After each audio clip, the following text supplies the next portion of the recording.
The 2023 Game Awards are right around the corner and the nominees have finally been announced.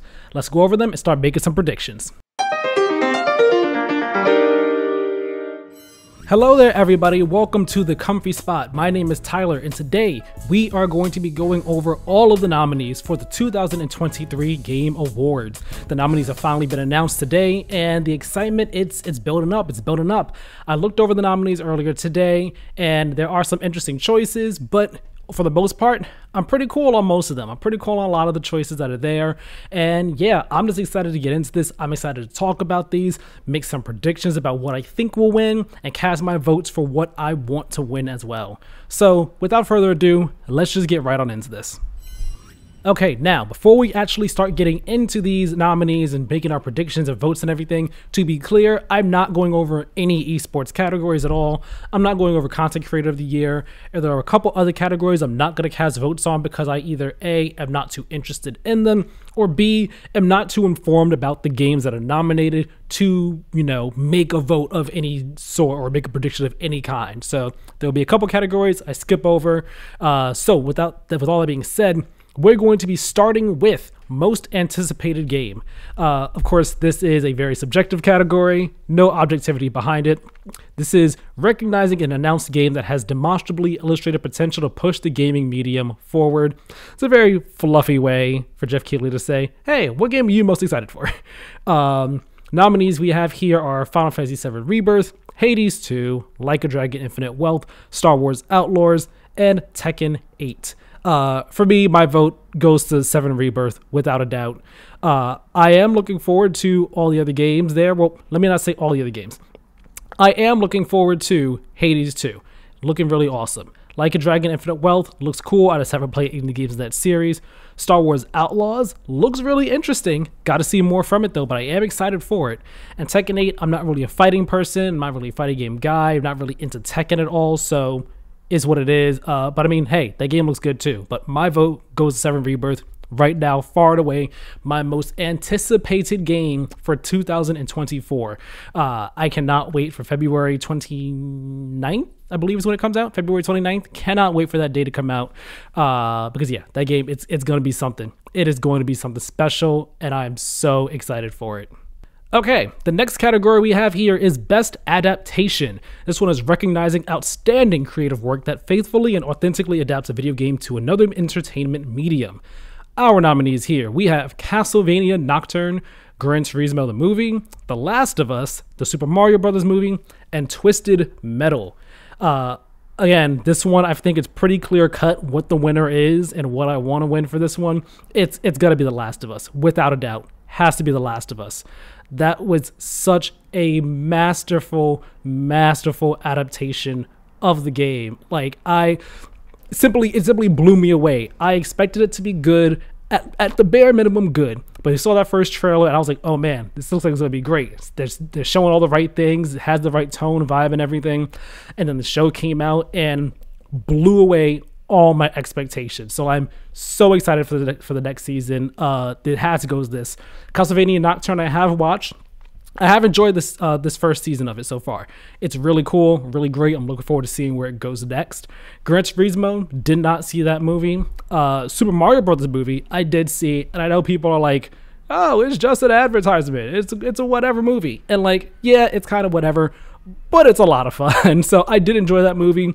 Twisted Metal, I wanted to watch, did not watch it. I don't have Peacock, and I was not going to sub to Peacock just to watch it. So all that said, The Last of Us, without a doubt, was going to be my winner for this. And I'm so positive it's going to be the winner as well. Like, it's no question about it. Okay, so next up we have Best Multiplayer Game. This one is for outstanding online multiplayer gameplay and design, including co-op and massively multiplayer experiences, irrespective of game genre or platform. Our nominees are Baldur's Gate 3, Diablo 4, Party Animals, Street Fighter 6, and Super Mario Bros. Wonder. This is a category where I'm not too sure actually, because I know Baldur's Gate 3 has its co-op, Diablo 4, it has like its own multiplayer thing going on there as well. Street Fighter 6, of course, obviously a fighting game. Super Mario Brothers Wonder, it has the co-op as well that you have going on there, as well as a bit of competitive going on. And then Party Animals, if I'm correct, that's like a party fighting game in a sense. So all that said, like, I'm aware of the multiplayer aspects of each of these games, but I'm not too sure which one would win out, really, in the grand scheme of things. Like, would it be Baldur's Gate? Like, with Baldur's Gate, I'm not too sure how strongly people felt about the co-op aspect of it for Baldur's Gate 3. Diablo 4, I'm not too sure exactly how strongly everyone felt in regards to the massive, the big multiplayer aspect of that game. Street Fighter 6, of course, is a fighting game, and I feel like Street Fighter 6 has the best chance of winning this because of the fact that it is solely focused on multiplayer, it being a fighting game, and everything about it was just so amazing, so stellar. I feel like that will probably win this. At the same time, Mario Brothers, from based on the reviews I read, everyone was saying that the co-op in it was pretty good, pretty fun and everything. I don't really have any basis on Party Animals. I don't really know what the pulse was on that game. So I'm gonna predict Street Fighter is gonna win this. I'll throw a vote down on it because why not? I mean, at the end of the day, the jury votes are the ones that matter. 90% of the votes. 10% of our votes that count is for the general public, so my vote really means nothing. But I'm gonna go Street Fighter 6 on this. I feel like it's gonna win more likely than not, and if it doesn't, I mean, I'm not gonna be mad about any of the other winners. So that's just my opinion on it. Next category we have is Best Sports / Racing Game, which is for the best traditional and non-traditional sports and racing game. Our nominees are EA Sports FC 24, F1 23, Forza Motorsport, Hot Wheels Unleashed 2 Turbocharged, and The Crew Motorfest.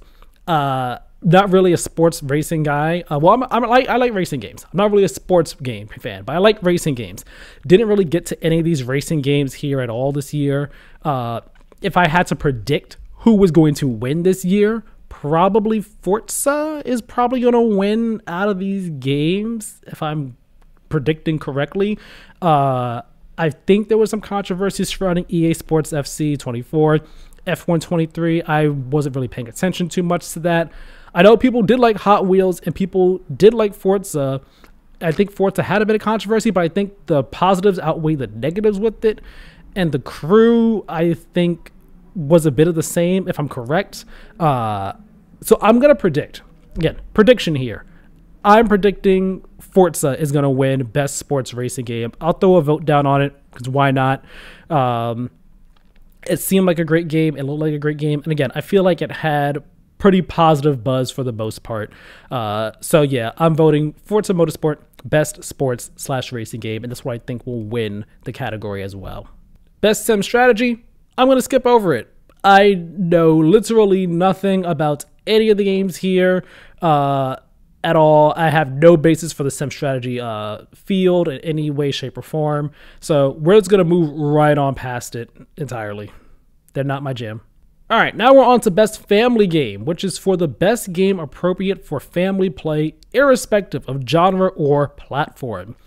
The nominees for this one are Disney Illusion Island, Party Animals, Pikmin 4, Sonic Superstars, and Super Mario Brothers Wonder. I feel like this category here is just give it to Mario, because it's, I mean, aside from the fact that it's a Mario game, it's also, if I'm correct, like the one that is the most widely praised of every game here in this category. So like, it's got to be Mario Brothers Wonder. Like, that's what's going to win this for sure. I have no problem voting for it. I've yet to play it. I want to play it. I'm looking forward to playing that game. Got to set aside time and money for it. But I mean, without a doubt, like, it's gonna go to Mario Wonder, no question about it. Like Sonic Superstars, all the other games, I'm sure they're all good to great at varying levels, but it's Mario Brothers Wonder. You can't have Mario Brothers Wonder, the game that many people have said is the best 2D Mario in like 30 years, and in this category, and have it not win this category. So that's what I'm betting is gonna win it. All right, now we are on to Best Fighting Game. This is for the best game designed primarily around head-to-head combat. Nominees for this are God of Rock, Mortal Kombat 1, Nickelodeon All-Star Brawl 2, Pocket Bravery, and Street Fighter 6. Now, it's crazy. I actually never heard of God of Rock or Pocket Bravery, so those are brand new to me entirely. But neither here nor there. Mortal Kombat 1, I know people were saying it was good, people were enjoying it, but there were some fundamental problems in terms with like the monetization. I know some people were a bit iffy or a bit like, I guess, divided on some of the way the game was structured or some of the fundamentals with the game's gameplay and fighting mechanics and all like that. So that's why I feel like it won't go to Mortal Kombat 1. Nickelodeon All-Star Brawl 2, I haven't played it yet, but I'm actually very shocked that it has gotten some of the great reviews it has in comparison to like the first game, because man, I would never have thought that this game would be getting 8s and 9s and be seen as like this fundamental just like leap above the first game, like in a way that comparing Smash 64 to Smash Melee, like wow. All that said though, I still don't think that wins this, but I'm surprised it's here. And honestly, it could be in here and not be laughed at as, you know, similar to like One Punch Man or the JoJo's games whenever they were in here. Just like, really? We're just kind of throw it in there. All-Star Brawl 2 is not a nominee like that. I think this goes to Street Fighter 6 though. Like, unanimously, everyone who has played Street Fighter 6 has said, at least to my knowledge, that I feel like the general consensus is that Street Fighter 6 is the best Street Fighter game in a long time. It's one of the best fighting games ever made, period. And like just the things it does to modernize the series and make fighting games and Street Fighter as well more appealing and more inviting to new players. Like all that goes a long way towards making Street Fighter 6 the winner here. And while I don't have the game myself, I did play the demo. And I really, really enjoyed that demo. So much that I was like, man, if it was not for the case of money right now in time, I would have bought that day one in June. Like, that demo was amazing. So, so good. Like, I had such a great time with it. And I'm not really a fighting game person at all. So the fact that I was so high on it, like, that's how I have no doubt in my mind Street Fighter is going to win this, and I feel so confident voting Street Fighter 6 as well. Like, that's what I think will win. That's what I want to win this. Street Fighter 6, best fighting game, without a doubt. They're taking it.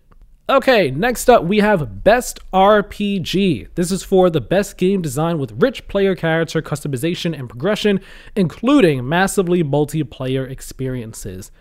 The nominees here are Baldur's Gate 3, Final Fantasy 16, Lies of P, Sea of Stars, and Starfield. One of these things does not belong here. If I'm being honest, one of these doesn't belong here. Sorry, Final Fantasy fans, stick with me, okay? I like Final Fantasy 16.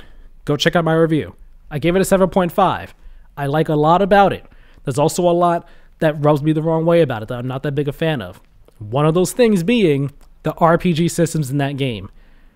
The RPG systems in Final Fantasy 16 are so inconsequential, as I said in my review, that they're so watered down that they're basically inconsequential. Like, they may as well not even be there. Final Fantasy 16 is so less of an RPG and just way more of an action game. And that's not a bad thing. I don't think Final Fantasy 16 being more of just a straight up character action game is a bad thing at all.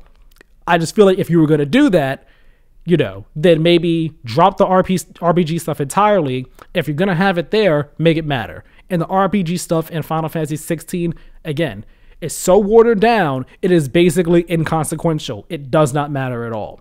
So, sorry, Final Fantasy 16, not getting my vote here. But I do like that game. But no, not getting my vote. Sea of Stars, man, I played that demo, really enjoyed it. And you see, this is where it gets tough. Actually, Lies of P also, I haven't played it, but I mean, based off things I've seen and heard and read, that's also kind of an odd inclusion. It should be more in the action game category, not RPG, but whatever, it's here. So this really comes down to Baldur's Gate 3, Sea of Stars, and Starfield in terms of what actually has a chance to win in this category. Now, honestly, I think if one of these if one of those three is immediately getting cut, it's Starfield. Starfield, I put about 35, close to 40 or so hours into the game or so, and it is like, if I was going to review it, it would be a 7 out of 10. Like, it's not, Starfield is not a bad game. It's a good game, but man, it drops the ball in a number of ways. So I don't think that Starfield is going to be winning best RPG here at all. I think it really comes down to Sea of Stars and Baldur's Gate. But in all honesty, I mean, everyone knows this category is Baldur's Gate 3 to win. Like, there's no doubt about it.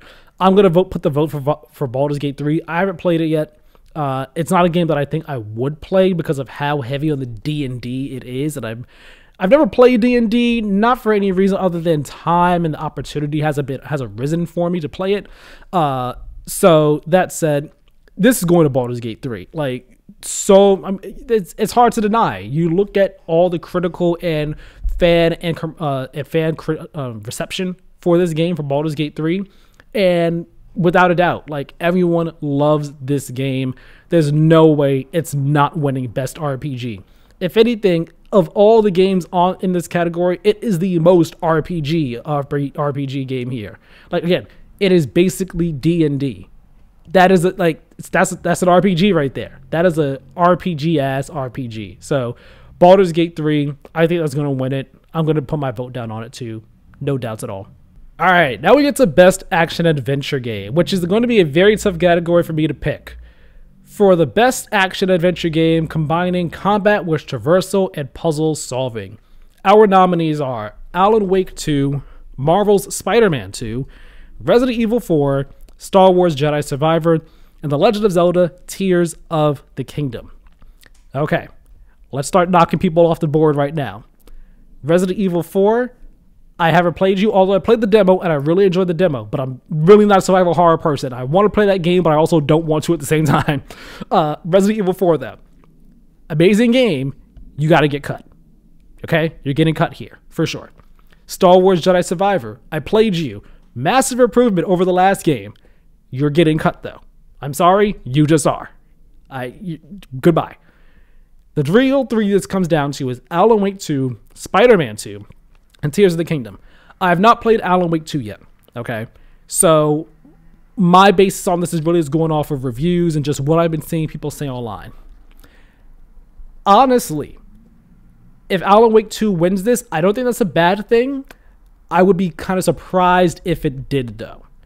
Because of the fact that I feel like it's similar to Resident Evil 4, just my impression of it. It's more of a survival horror game, not an action adventure game.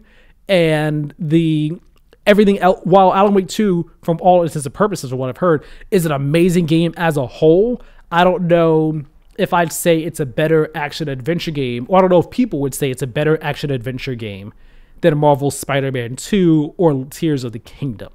So I'm going to cut Alan Wake 2 for that reason. I would be kind of surprised if it won, but at the same time, considering all the reception, I wouldn't be that surprised. So I think this really comes down to Spider-Man 2 and Tears of the Kingdom. Tears of the Kingdom, I reviewed. I gave it a 9.5 out of 10. Loved that game. One of the best games I've ever played, period. Love it so much more than Breath of the Wild. It's an absolutely amazing game. Spider-Man 2, I beat it. I am working on the review. The review is not out yet. It should be out, hopefully, ideally, before the Game Awards. Look forward to that. But Spider-Man 2 right now is also one of my favorite games of the year. I absolutely love that game. So choosing between Spider-Man 2 and Tears of the Kingdom here is like basically playing a game of kill your babies. Which one do I save and which one do I cut? And I'm honestly not sure. Oh my gosh, this one is so tough. And when I saw this category earlier in the day, I was like, man, this is gonna hurt. This is gonna hurt to do because I really don't know what I would pick. I'm honestly torn. Okay, let me do it like this. I think that Tears of the Kingdom is the better game. Okay, I genuinely believe that. But would I pick it over Spider-Man 2 though? Okay, there's a bit of bias. Spider-Man is my favorite character, my favorite superhero, okay? Not my favorite character of all time, but my favorite superhero. And Spider-Man 2 is an amazing game, start to finish. But Tears of the Kingdom is just something. It's amazing. It's a revelation. It's just everything. It's incredible. So, oh man. And it's like, I also don't know how the voters are going to go. Do they go Spider-Man here and Tears of the Kingdom elsewhere? Or do they go Tears of the Kingdom here because they think it's a better game overall, so they pick it for action adventure? What are they going to do? I'm so torn. I don't know how this is going to go. Okay. Here's what I'm going to do. Here's what I'm going to do. I'm definitely stalling while I make a decision right now. I'm going to vote what I think will get it and also what I want to get it. I think, in my heart of hearts, I think Tears of the Kingdom gets this. I think that the jury will look at both games as a whole. And here's the thing. Here's why I'm also a bit torn about this in terms of what I think would get it. And it goes to the Tears of the Kingdom later on as well.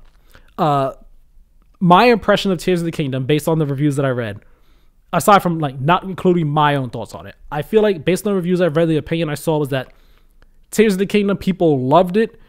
People really enjoyed it. And I feel like there were some out there that were thinking it wasn't as good as Breath of the Wild, though, because Breath of the Wild was a revelation. This kind of built on it, but it didn't give them the same high, so to speak, as Breath of the Wild did.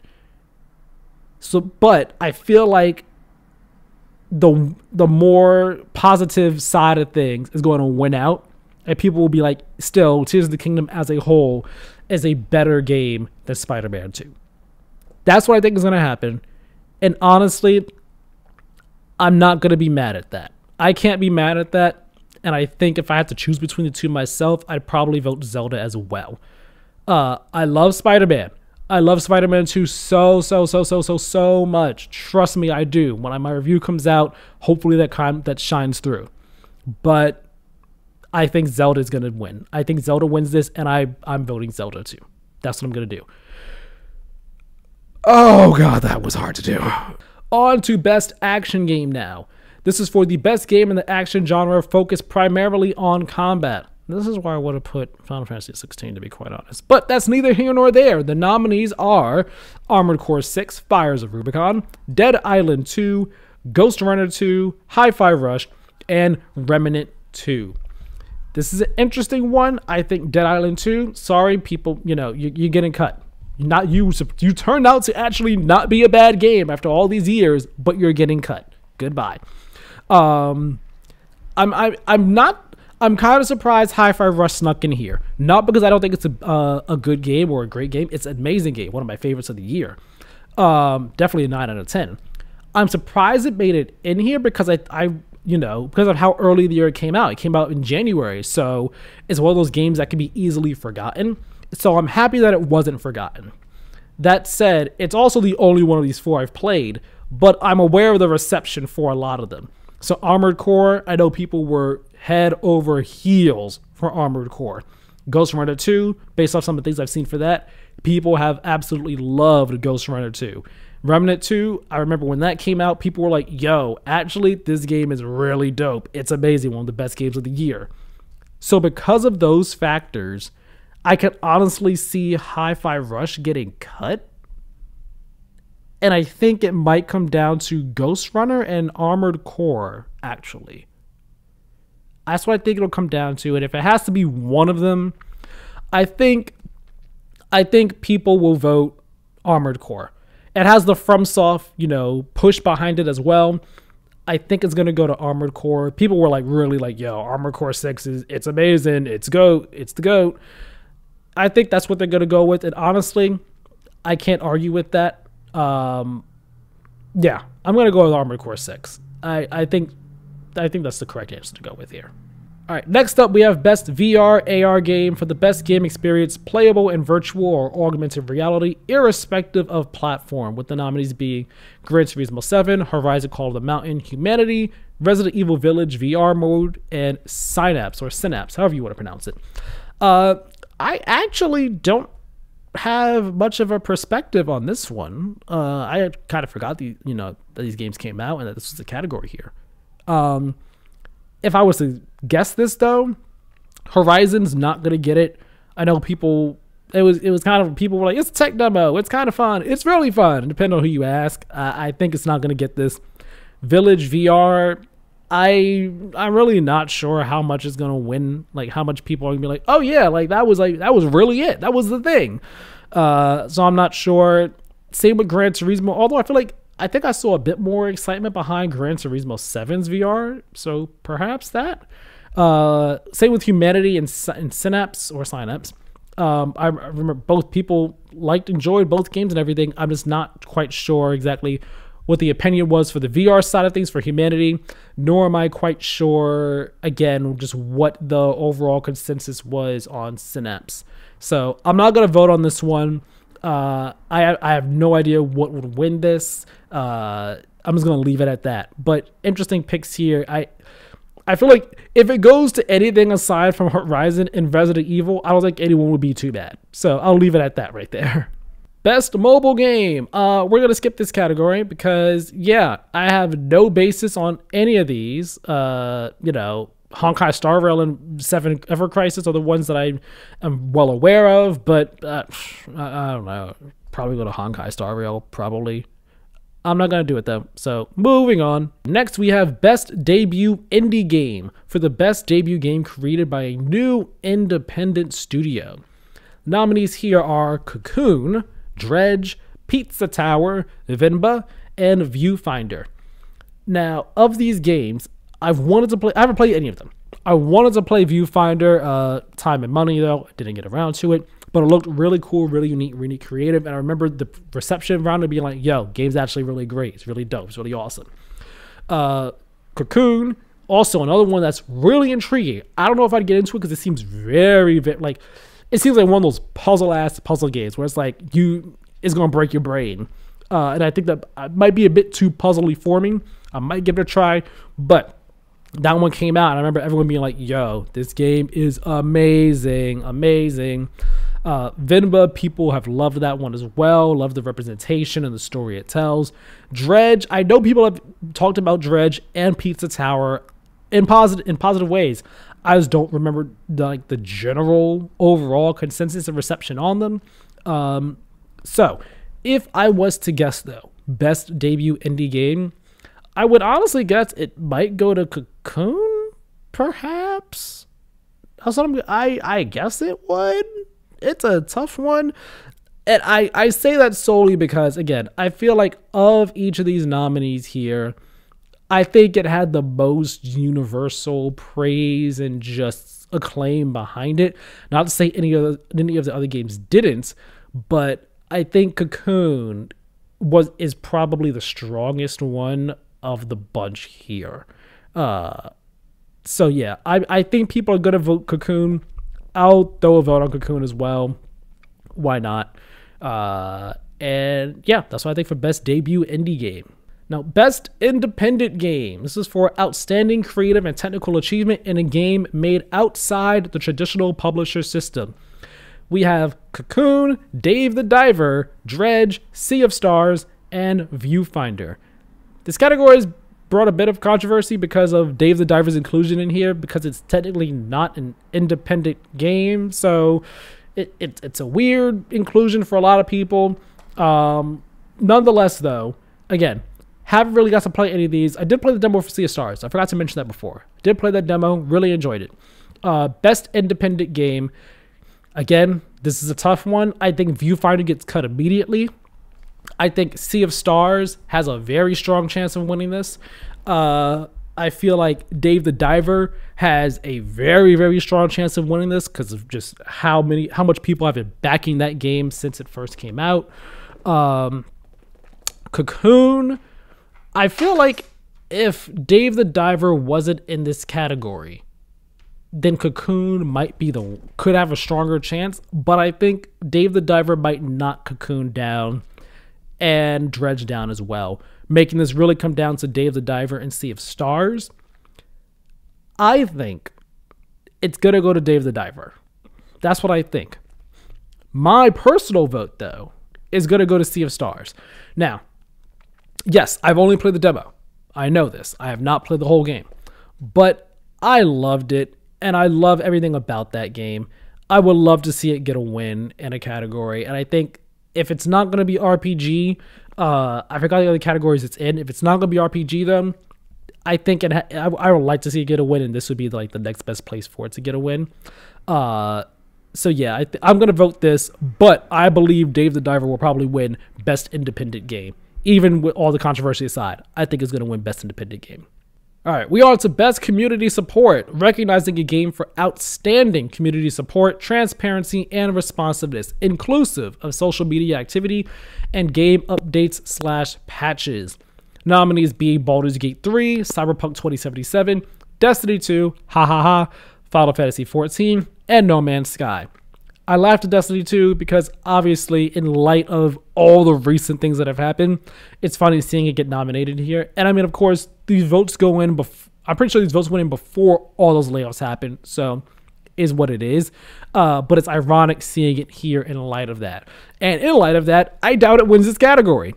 So that said, I'm not gonna put anything down on this one. I have no basis for this category.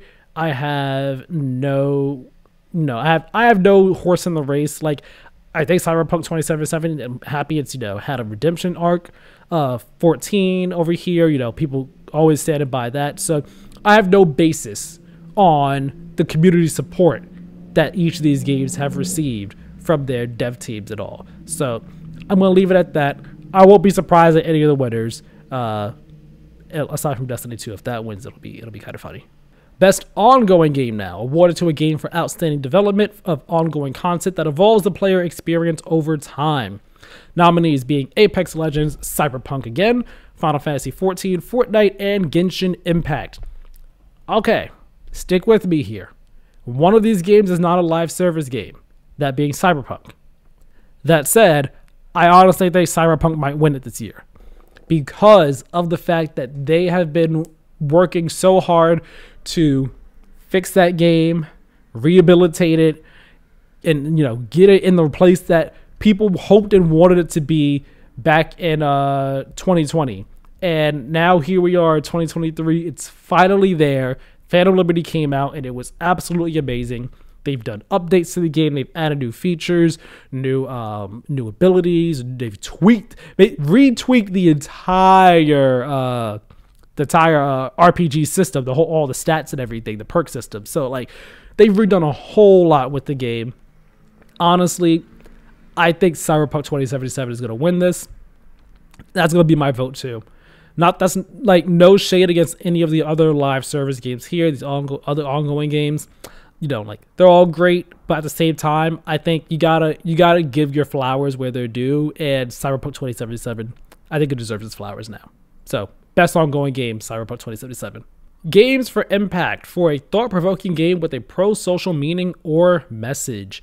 Nominees here are Space for the Unbound, Chants of Sennaar, Goodbye Volcano High, and Chia. I haven't played any of these, but I wanted to play A Space for the Unbound and Goodbye Volcano High. If I was going to predict a winner, I would guess maybe A Space for the Unbound. Solely because I remember when that game first came out early this year, and people were really raving over it. Like, really raving over it and its story and its characters and its message. And while it's kind of been forgotten, I mean, I forgot it came out, although I still have it like on my list of games I want to play. I think that the people who played it, it really stuck with them, and it might have stuck with them more than Chia or Goodbye Volcano High or Chants of Sennaar. I have no idea what Chants of Sennaar is. There's just no shade against it. I think A Space for the Unbound is the one that'll win this category. Yeah, that's what I think. I'll throw a vote down on it. Why not? Interesting category. Interesting nominees here. Whoever wins were all winners, though, essentially, for this one. Innovation in accessibility, recognizing software and or hardware that is pushing the medium forward by adding features, technology, and content to help games be played and enjoyed by an even wider audience. Nominees here are Diablo 4, Forza Motorsport, Hi-Fi Rush, and Marvel's Spider-Man 2. I have no horse in this race. I'm not all that aware of each of the accessibility things that each game does. I know Spider-Man 2 has a bunch. Hi-Fi Rush, I'm pretty sure it has some good ones in there as well. Forza and Diablo, I'm really not sure. I'm not an expert on this. I have no perspective on this, so I'm not going to place anything down at all. Honestly, whoever wins, it's just a win for the industry at large because, better accessibility and pushing accessibility, it's a win for everything. The more people who are able to play, the more players, are happy and everything. So I'm not going to vote. Anyone who wins, good on you. Best performance. This is awarded to an individual for voiceover, acting, motion, and or performance capture. Now the nominees here are Ben Starr, Final Fantasy XVI, Cameron Monaghan from Star Wars Jedi Survivor, Idris Elba for Cyberpunk 2077, Phantom Liberty, Melanie Liburd for Alan Wake 2, Neil Newbon for Baldur's Gate 3, and Yuri Lowenthal for Marvel's Spider-Man 2. Okay, now, of the performances here, I have only experienced 3 of them. Ben Starr from 16, Cameron from Star Wars, and Yuri in Spider-Man.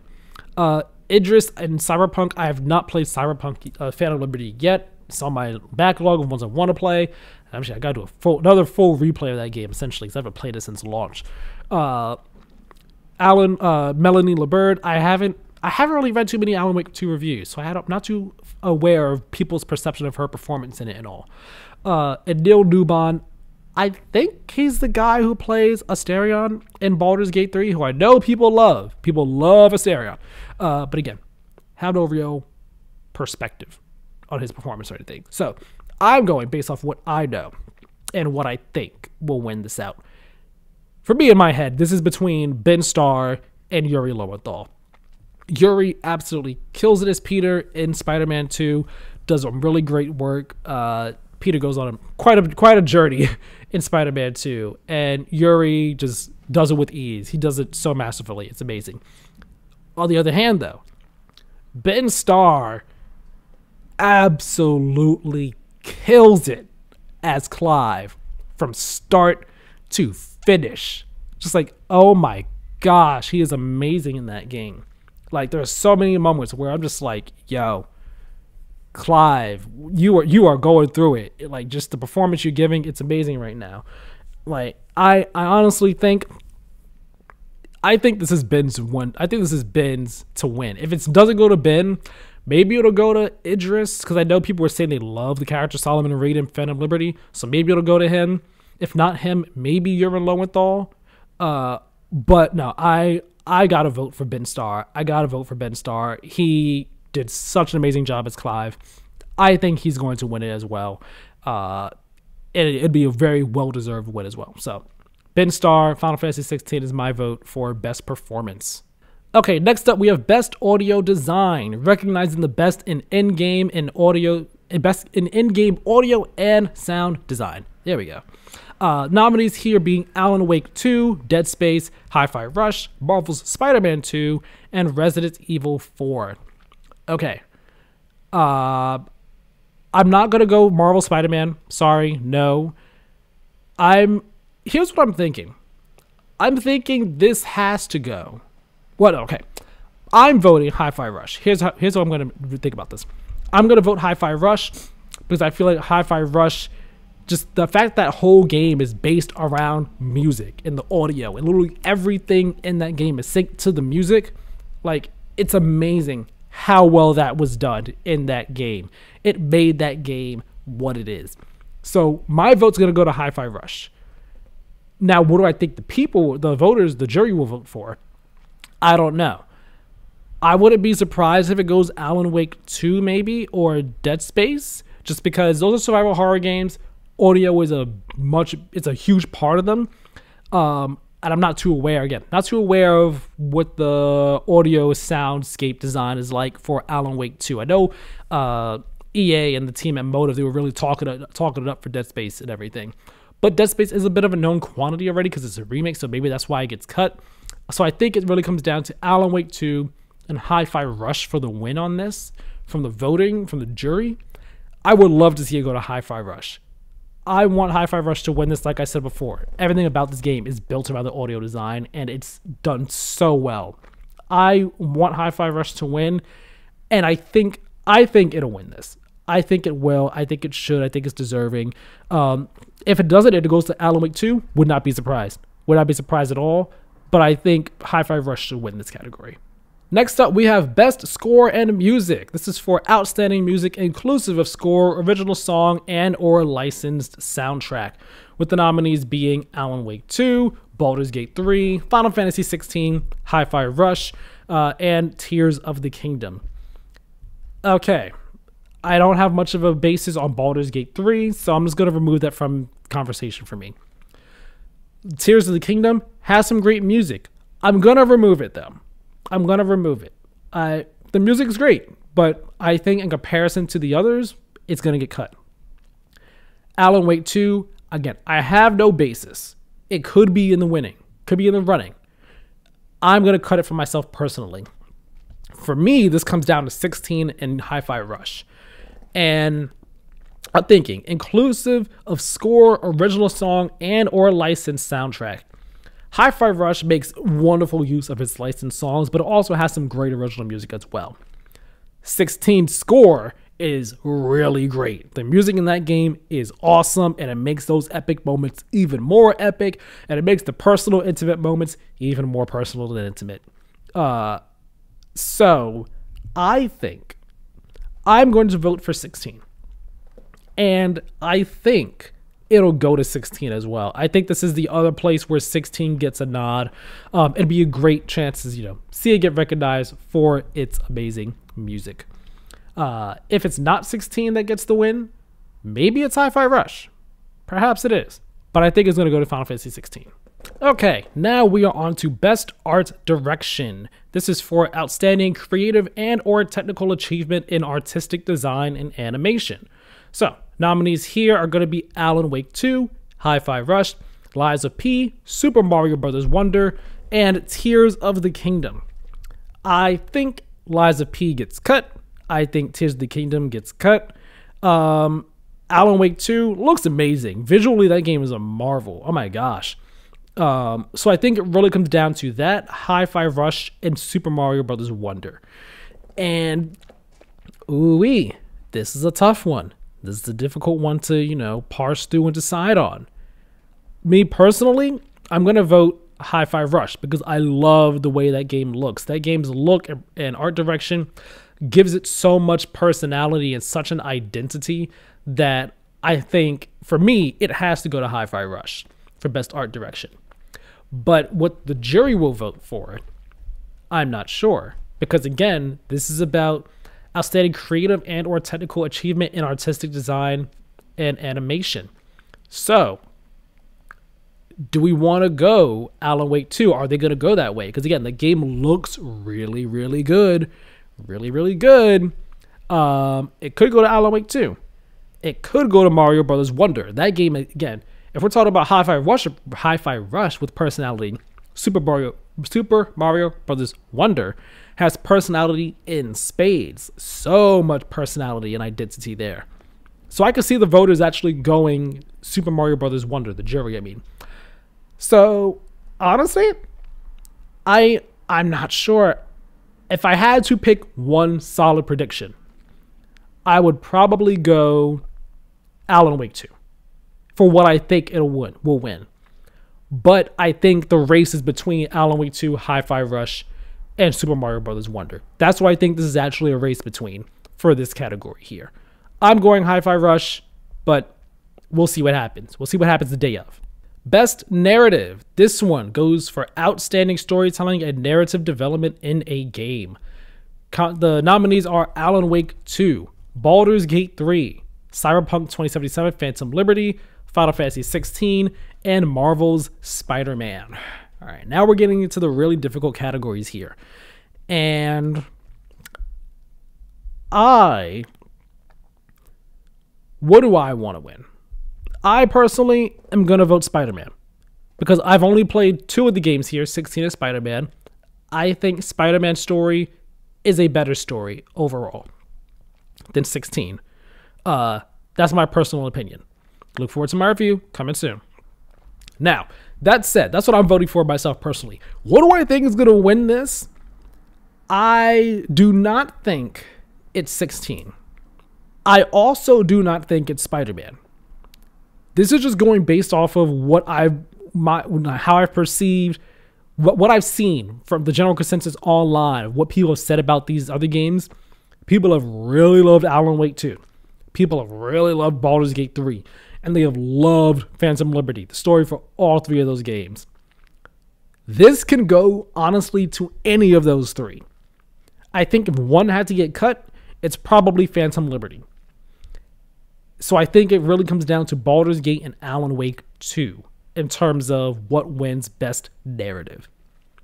That is a very tight, very close race. I think the jury will probably pick Baldur's Gate 3. That's what I think they will pick. But if not, it probably gets just ever so slightly edged out by Alan Wake 2. Ever so slightly. Like it's going to be a close one between these two, right? Between these 2 right here. I would be shocked if Final Fantasy won this. I'd also be a bit shocked if Spider-Man won this. I'd be surprised if Phantom Liberty beat out these 2. Not gonna lie, but I can see it happening. But I'd still be shocked. I think it comes down to Baldur's Gate and Alan Wake 2. I think Baldur's Gate wins best narrative overall. Ooh, that's gonna be a tough one right there. Alrighty. We have Best Game Direction. This is awarded for outstanding creative vision and innovation in game direction and design. Nominees are Alan Wake 2, Baldur's Gate 3, Spider-Man 2, Mario Bros. Wonder, and Tears of the Kingdom. I'm sorry, I love Spider-Man. It gets cut immediately. I feel like the other 4, based off what I've seen, what I've heard, what I've read, the other 4 have such a strong direction behind them. Tears of the Kingdom, yes, it is more Breath of the Wild in a sense, but it makes Breath of the Wild look like a rough draft. And Tears of the Kingdom is like the final draft refined to like a T. It is such a great game. Such a great game. Like they were like, yeah, we're gonna let you go balls to the wall in this and have at it, and it's amazing. Mario Brothers Wonder, again, they had an idea, they had a vision of what if we had you go on an acid trip every single level, and that acid trip just has you do a bunch of weird things. It changes things entirely. On top of having, this unique visual identity, this new personality for Mario games visually. Like it's just screaming it. Of course, it's Baldur's Gate 3, and I haven't played it, but if anyone's played Baldur's Gate 3 understands, hey, it deserves this one. And Alan Wake 2, all I've seen and heard about that game is, Sam Lake and Remedy had a vision for this game, and they executed on it, and it is a game that can only be done in gaming. Like, you can't get this anywhere else outside of gaming. So for all that, I'm going to vote because of all that. What I think is going to win is also what I want to win. And that's going to be Alan Wake 2. Because again, everything I've heard and read about that game is that they, again, as I said, they have a vision. They had a vision, and it is a game that can only be done. Like, you can't get Alan Wake 2 anywhere else. You can't get that in like any other medium, books, film, TV, what have you. You can only get Alan Wake 2 as a game. And like, for whatever vision they have, you could see that they have a vision for this game. When you watch any trailer for it, there is clearly a vision, a goal, an idea behind it. And from everything I've seen, they executed on it perfectly. So I think it goes to Alan Wake 2. That's what I'm going to vote on. Oh man, we're already at the last one. All right, here we go. Game of the Year. Recognizing a game that delivers the absolute best experience across all creative and technical fields. The nominees here are Alan Wake 2, Baldur's Gate 3, Spider-Man 2, Resident Evil 4, Super Mario Bros. Wonder, and Tears of the Kingdom. This is going to be a tough one for a couple of reasons. One, I know a lot of Final Fantasy fans are out there. Why is 16 not in there? I'm sorry, it was not going to get in. If it did, it would have been because it like bumped out Alan Wake or Mario, or actually not Mario. It would have bumped out like Resident Evil 4 somehow. But like, actually, yeah, I can see it. I can see a case for it. But even still, no, 16 I wouldn't nominate for Game of the Year. I've also seen some people be like, Starfield's not there. I'm sorry, I wouldn't nominate Starfield either. I am kind of surprised Resident Evil 4 is the one that made it instead of, say, like Hi-Fi Rush, Sea of Stars, Street Fighter 6, what have you. But nevertheless, it's here. That said, I also don't think it wins this. Resident Evil 4 doesn't win this. Spider-Man 2, I love you. You're not winning this either. This comes down to Alan Wake, Baldur's Gate, Mario Wonder, and Tears of the Kingdom. It's a race between those 4 games. And that's going to be the toughest race ever. Let's see, here's the thing. I can see Zelda winning this because, again, it is Tears of the Kingdom. It's an amazing game. Such an amazing game. Again, check out my review. I loved it. I gave it a 9.5. I could see Tears of the Kingdom winning this. At the same time, I could also see it maybe not winning it because people might be like, oh, well, it's just more Breath of the Wild. But again, I don't think it is. I think it is Breath of the Wild refined and just executed at the highest level possible. This is what Breath of the Wild should have been in my eyes. You have Mario Bros. Wonder. Again, people saying it is the best 2D Mario game in like 30 years and all. Like, people are saying it's the best, one of the best 2D Mario games ever, one of the best Mario games ever made, period.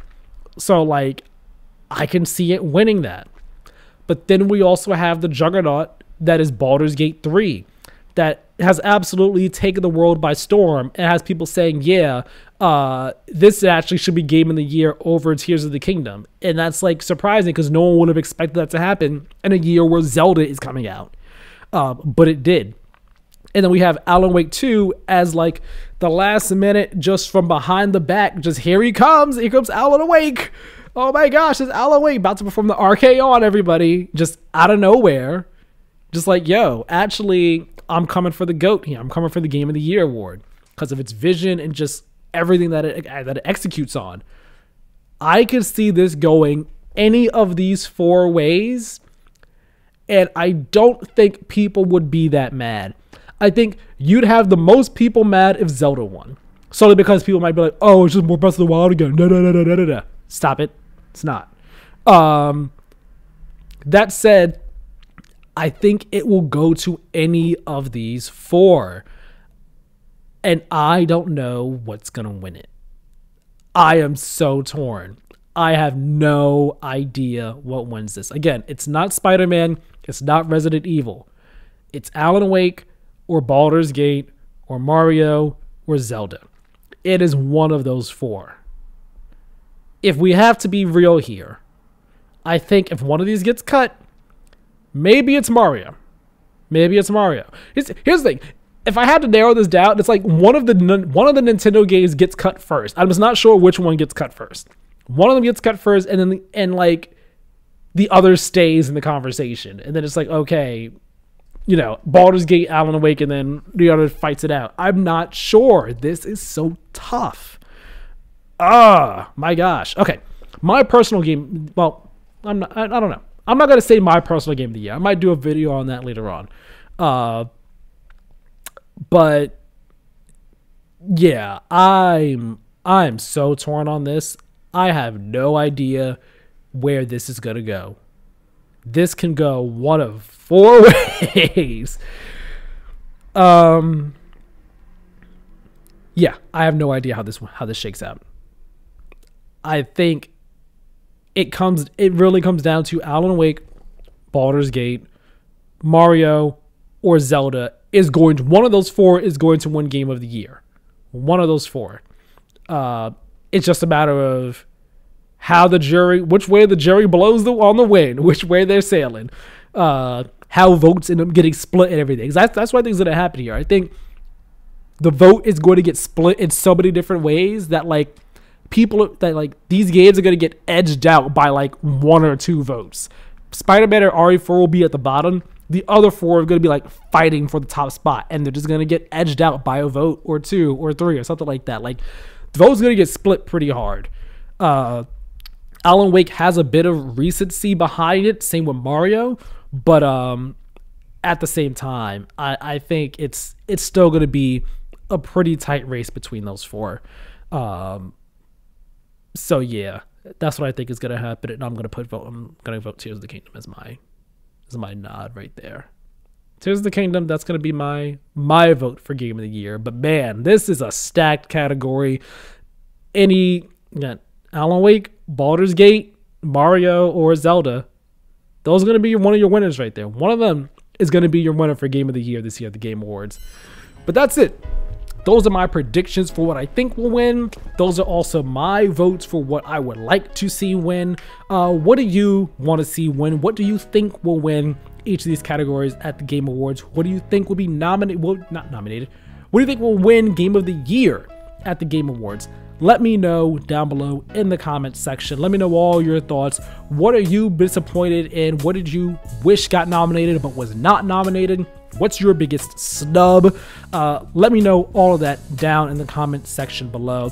And look forward to a future video coming out sometime soon. I haven't decided when, but I will be doing a video in the near future with my predictions for what I think will be announced and shown at the Game Awards. What new games, what new trailers should we be expecting? What do I think are we going to get from Jeff Keighley? Look forward to that video coming soon. And again, also look forward to my Marvel Spider-Man 2 review. That will also be coming in the near future. I'm working on writing it now, so keep an eye out posted for that. All that said, thank you all so very much for watching and listening. Leave a like, leave a comment, subscribe to the channel, and turn on notifications. That way you know as soon as new videos go live. I've been Tyler. This is The Comfy Spot. Talk to you later.